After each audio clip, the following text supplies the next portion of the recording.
So we'll start with the meditation verses. Sindhuraruna vigraham trinayanam manikyamulispurat taranayakashekharam smitamukhi mapinavakshoruham panibhyamalipurnaraत्नचषकं रक्तोत्पलं बिभ्रतीं सौम्यां रत्नघटस्थरक्तचरणां ध्यायेत् परामम्बिकाम् ध्यायेत् पद्मासनस्थां विकसितवदनां पद्मपत्रायताक्षीं हेमाभां पीतवस्त्रां करकलितलसद्धेमपद्मां वराङ्गीं सर्वालङ्कारयुक्तां सततमभयदां भक्तनम्रां भवानीं श्रीविद्यां शान्तमूर्तिं सकलसुरनुतां सर्वसम्पत्प्रदात्रीं सकुङ्कुमविलेपनामलिकचुम्बिकस्तूरिकां समन्दहसिते सशरचापपाशाङ्कुशाम्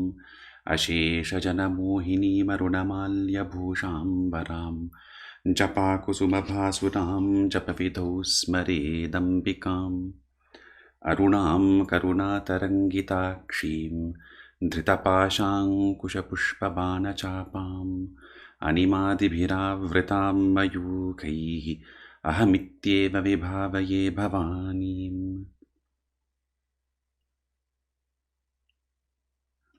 Let us begin again with the meditation on the Divine Mother, Tripura Sundari, the beauty of all the worlds, which ultimately is yourself. It is a celebration of your own beauty, of your own innermost potential. In the center of our heart, there is the ocean of nectar, which is a boundless expanse, white light in all the directions of space. And within that, shining are the rainbow colors.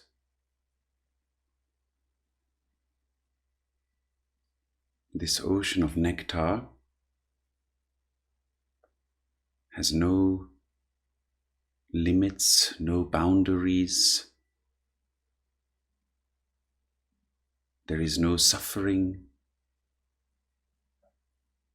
no sadness. It is all complete with the most wonderful qualities. And in the very center of this ocean of nectar is the island of jewels, living jewels.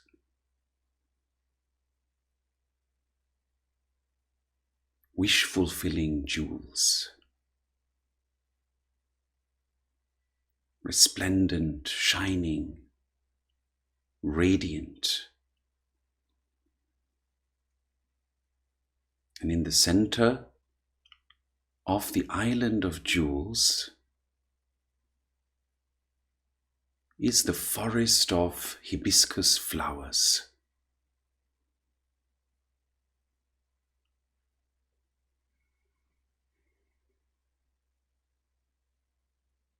And in the center of the forest of hibiscus flowers is the lake of lotus flowers.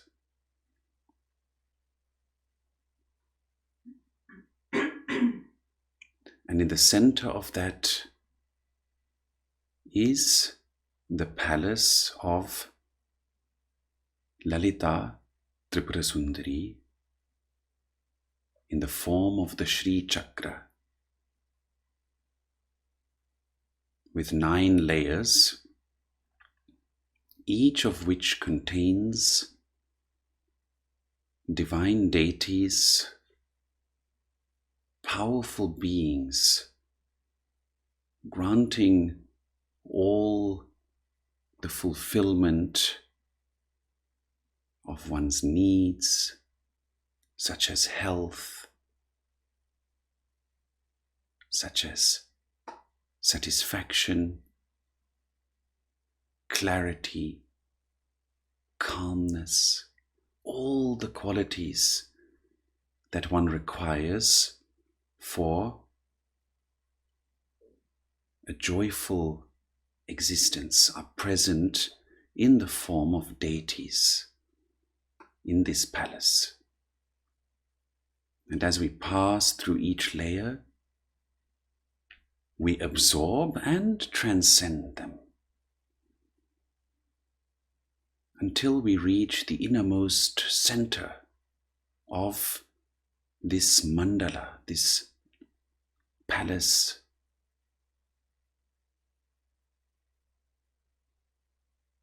where Tripura exists in eternal companionship with Shiva. Shiva represents absolute existence, reality, and she represents the energy of that, the creativity, the capacity to bring forth the universe, beings, experiences. She is the energy of consciousness.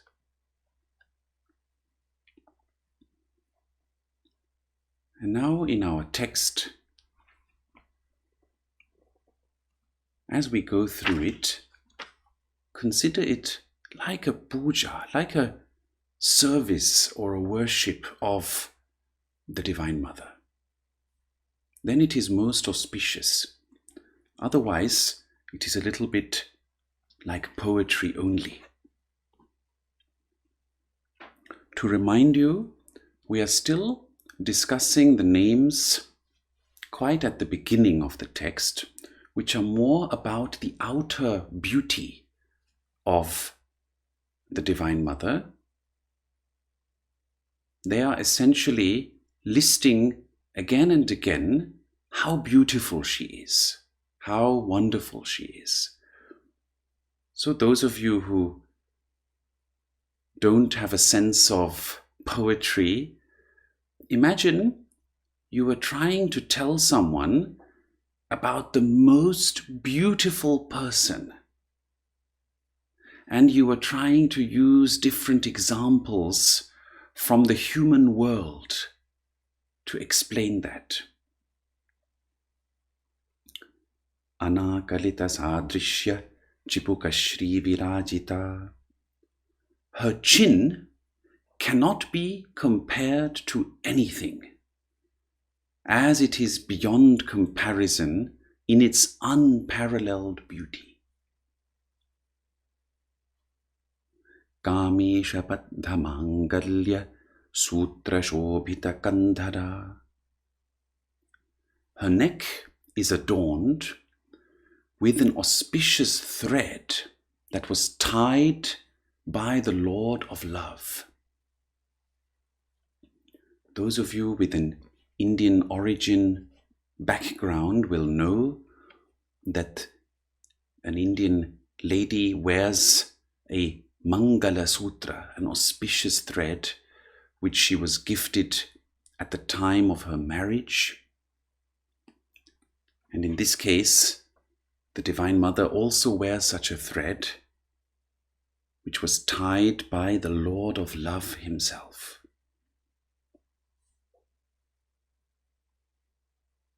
Thus she's in total, complete union with love. Her innermost nature is simply love, overflowing eternally with love. Kanakangata keyura kamaniya bhujanvita. Her arms are adorned with golden armlets. The armlets represent absolute perfection, absolute wholeness, unshakable. Ratnagreveya chintaka lola mukta phalanvita. Her neck shines with a necklace that contains a locket made of pearl. And in that locket is contained the life essence of all beings. It carries the essence of each of you and myself, all contained in one central energy that rests at the Divine Mother's heart.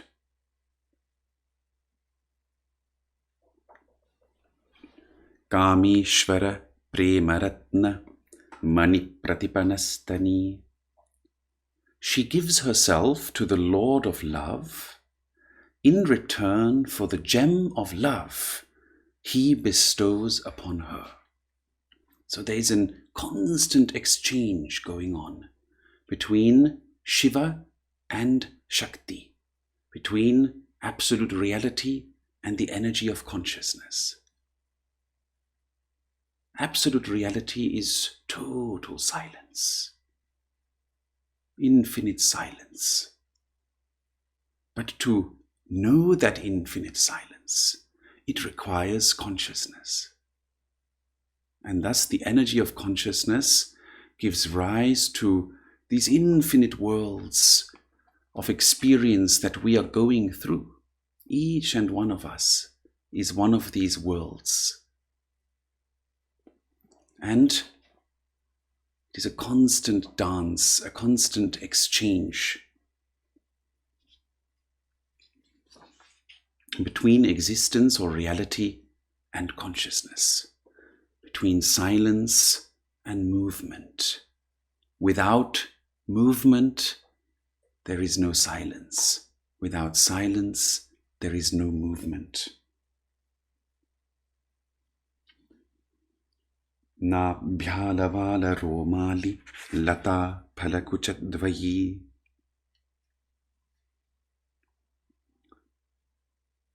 Her beauty is such that it is like the fruits on a wish-fulfilling creeper that rises up from the center of her body. In ancient Indian culture, wish-fulfilling trees, wish-fulfilling creepers played a very important role. Even today in India, there are certain trees that are considered very powerful and potent, that are said to carry a capacity to bless.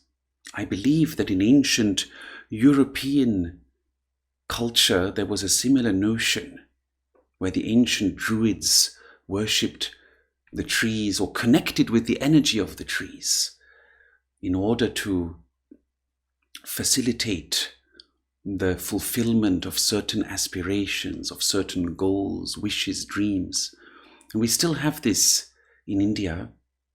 In ancient India, it was very common to visit such a tree and to meditate there, to focus one's goals and make one's aspirations, and then these would come true. It might be a coincidence, but many, many years ago, I went to such a place in the northeastern part, and I wished for a friend of mine that she would get a child.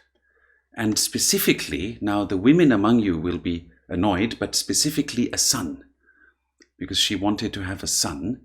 So I specifically wished for a son, and she then did get a son. Now, of course, you can say that is coincidence, but this, if you know the whole story, you will see that there was indeed some blessing involved, because she had not been able to get children for many, many years. She and her husband had been trying for a long time. And it was I think it was only a few months after this prayer at this particular place that she did indeed then become pregnant. So who knows? This ancient power might still be active today.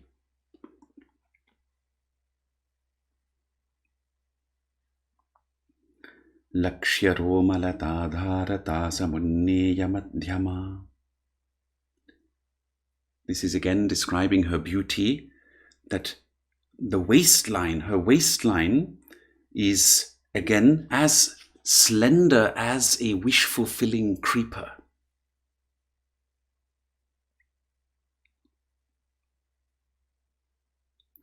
Stanabharadalanmadhya pattabandhavalitraya.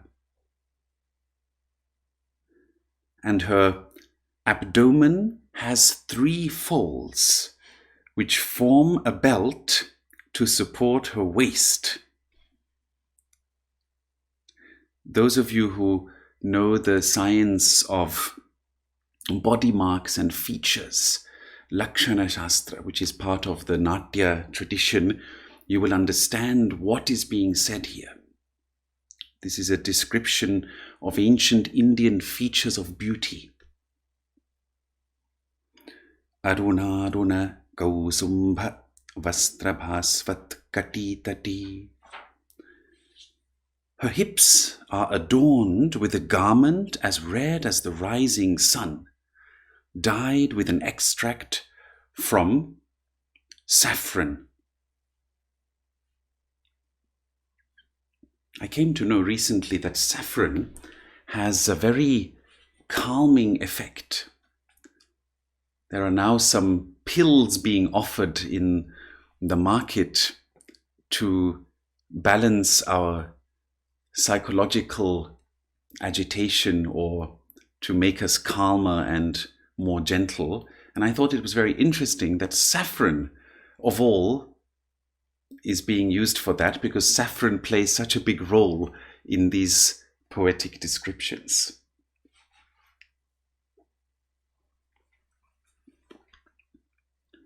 Ratna kinkini karamya rajanadama bhushita.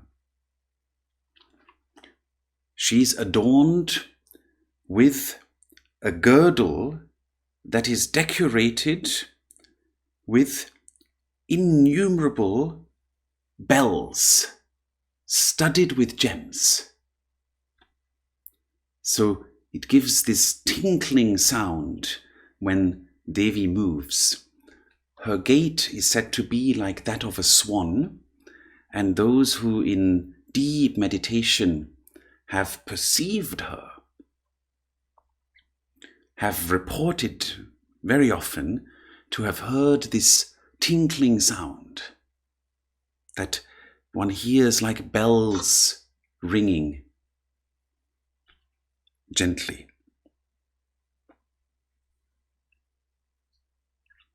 Kamesha jnata saubhagya mardavoru dvayanvita.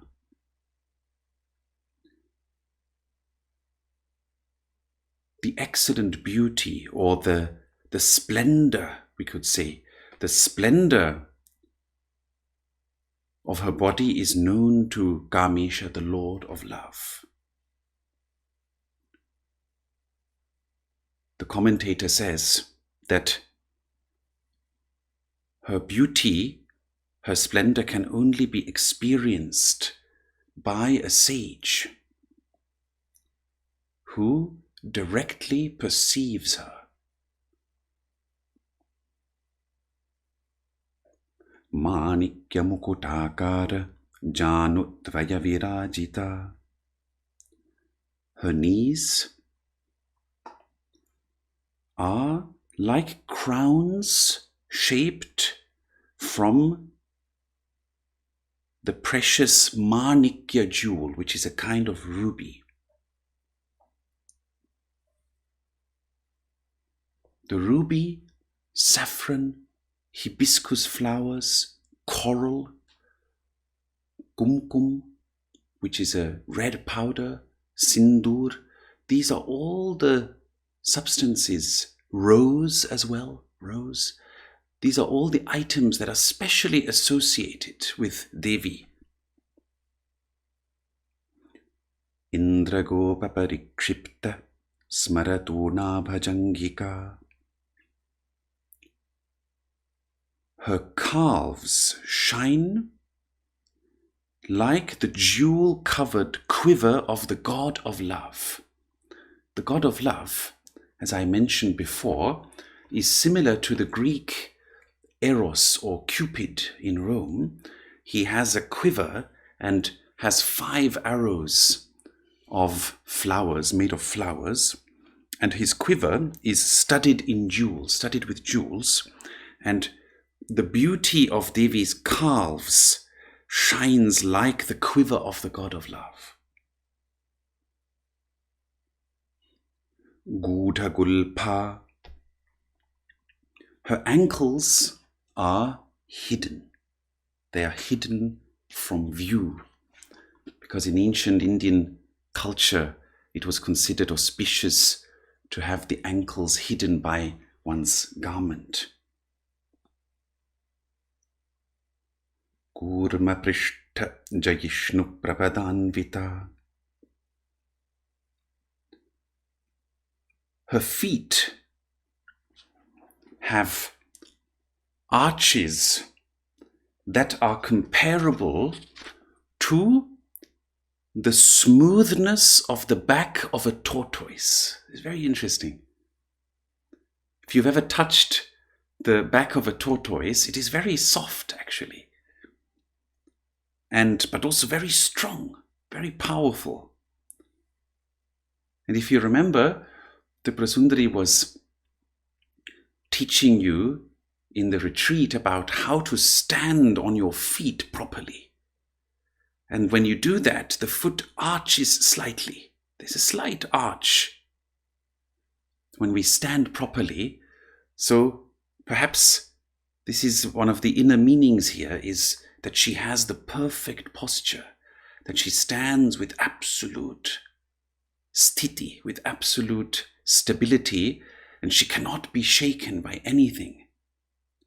No suffering, no tragedy, no crisis can shake her. Her feet are so powerful, and yet they are so smooth. Our world today needs such stability. With all the difficulties in this extremely strenuous time, if only from our innermost being the Divine Mother were born, we would be unshakable. Nothing could trouble us. We would know everything is impermanent. Our experiences, the events of the world, and we could be in the same blissful space that she is always in. So you see, this is always a reminder when we read a text like this. What happens when we develop that full potential? Nakadi didi sanchanna namat janatamo guna. Her toenails have such a radiance that the darkness of ignorance or dullness is dispelled completely from those who take refuge at her feet.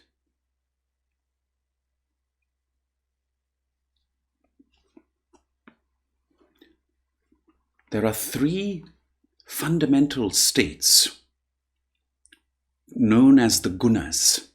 Most of you have heard of these.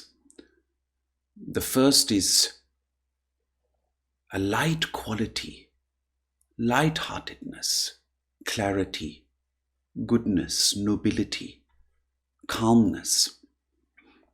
The second is desire, agitation, movement. Something is stirring. Something wants to be created. And the third is Dhamma.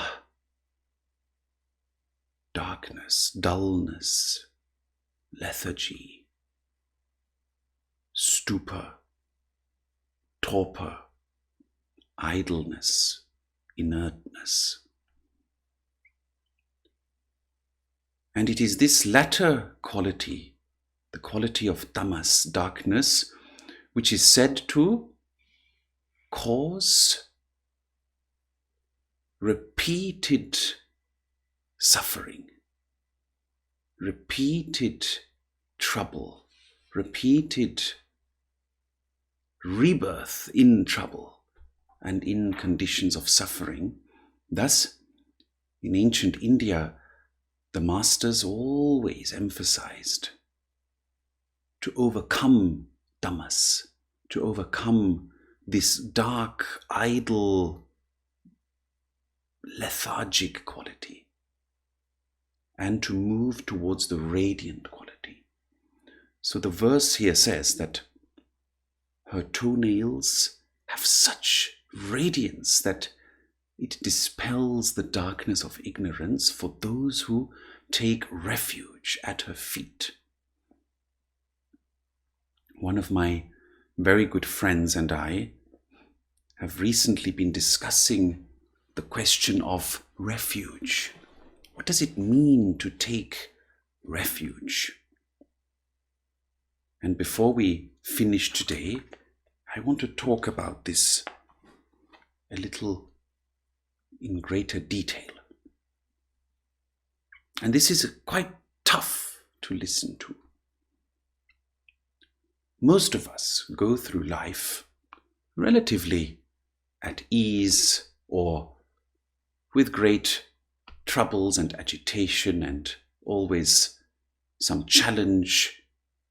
But rarely do we consider the moment of death.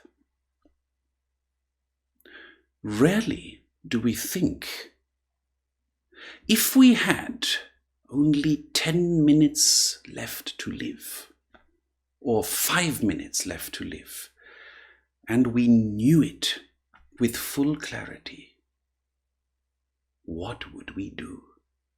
In what would we take refuge? Now you see, most people will say something like, oh, I want to then tell my loved ones that I love them, but that's from the movies. Of course we want to tell our loved ones that we love them, sure. But I don't believe someone who has 5 minutes left and really knows it is going to only spend their time telling their loved ones they love them. I don't think so. Everyone will try to take refuge in something. You see?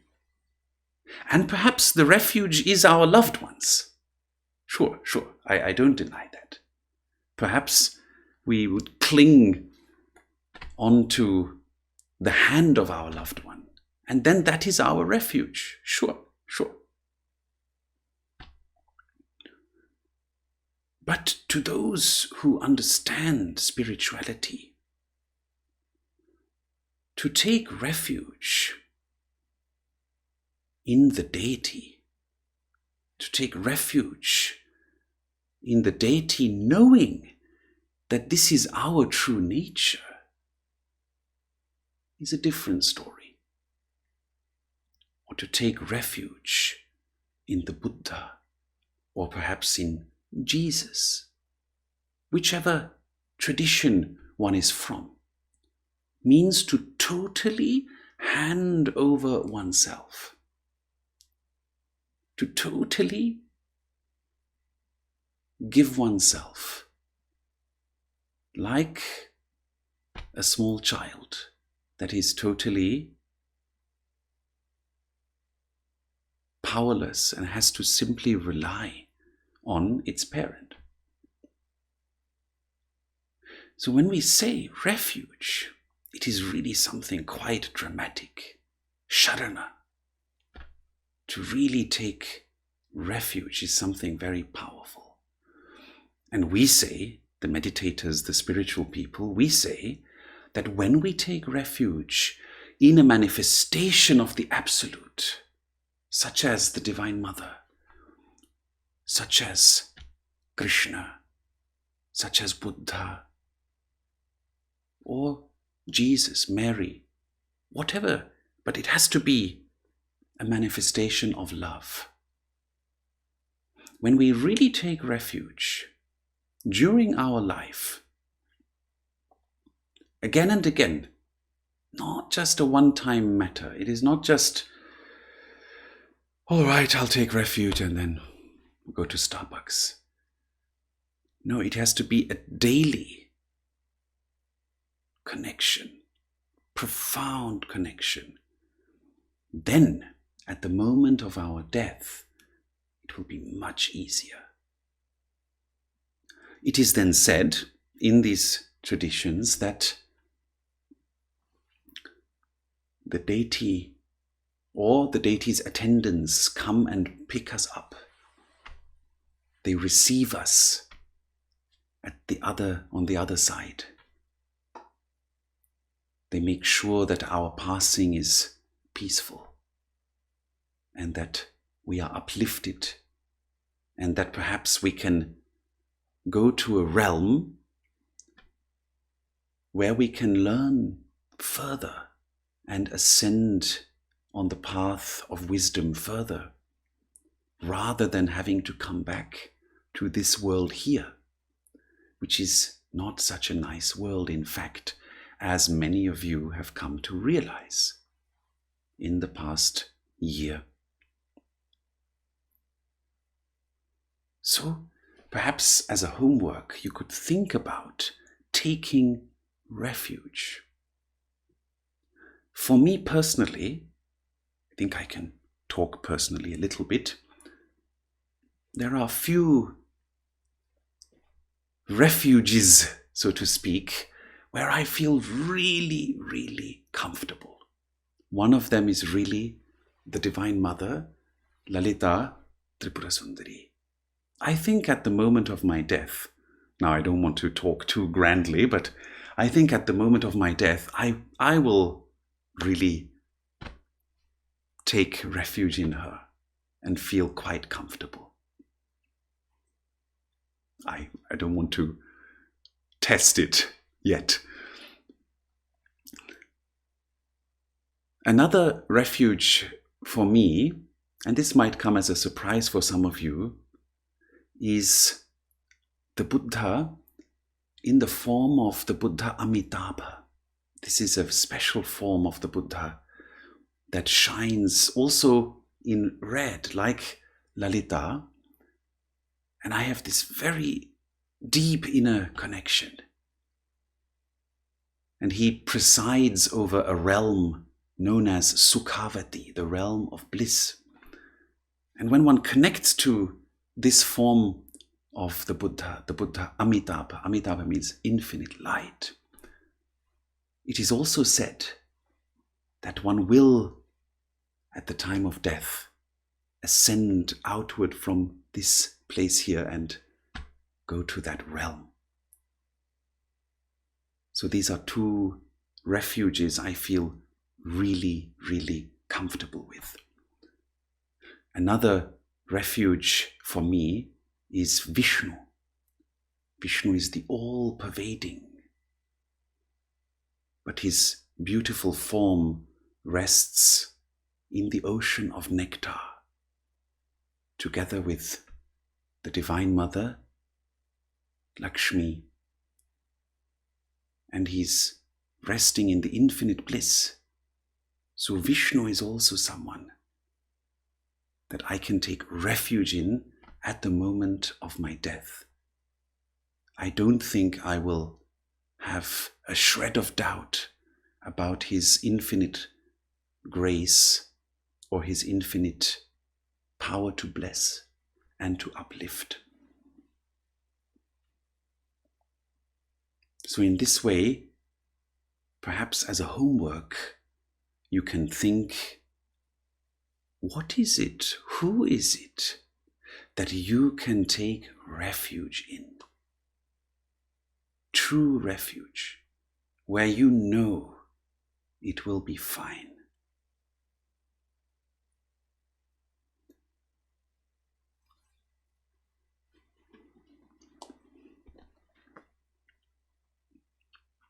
And we'll just do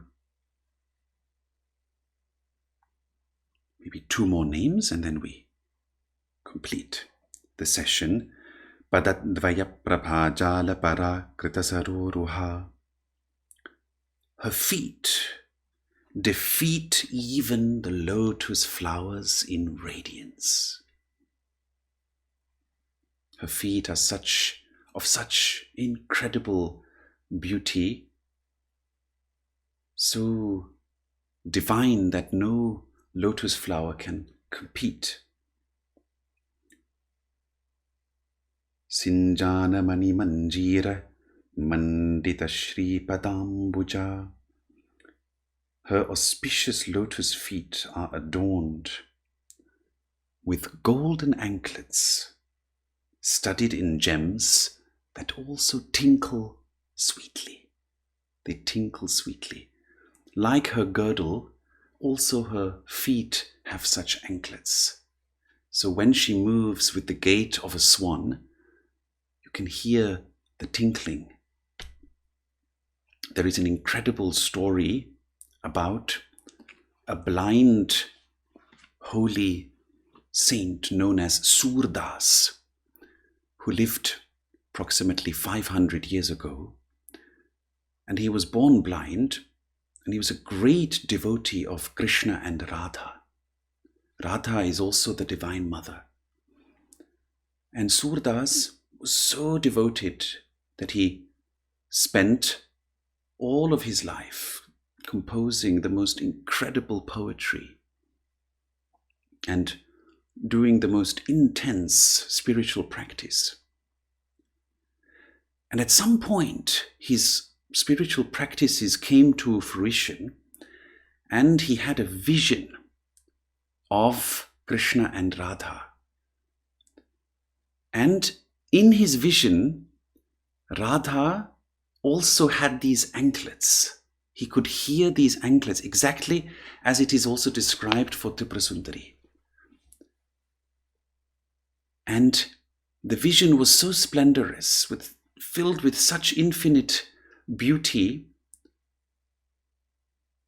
And Radha approached him and said that she will give him his eyesight, that he can see.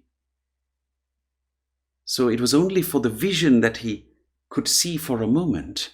And she said that she will give him his eyesight, that he will be an ordinary human.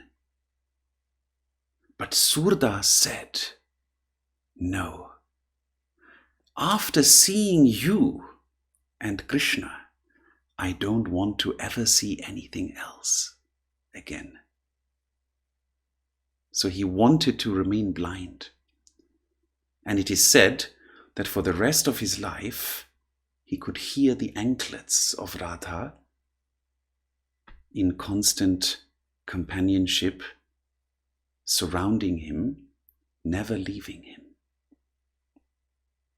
Such is the power of devotion, of meditation. So we will finish here.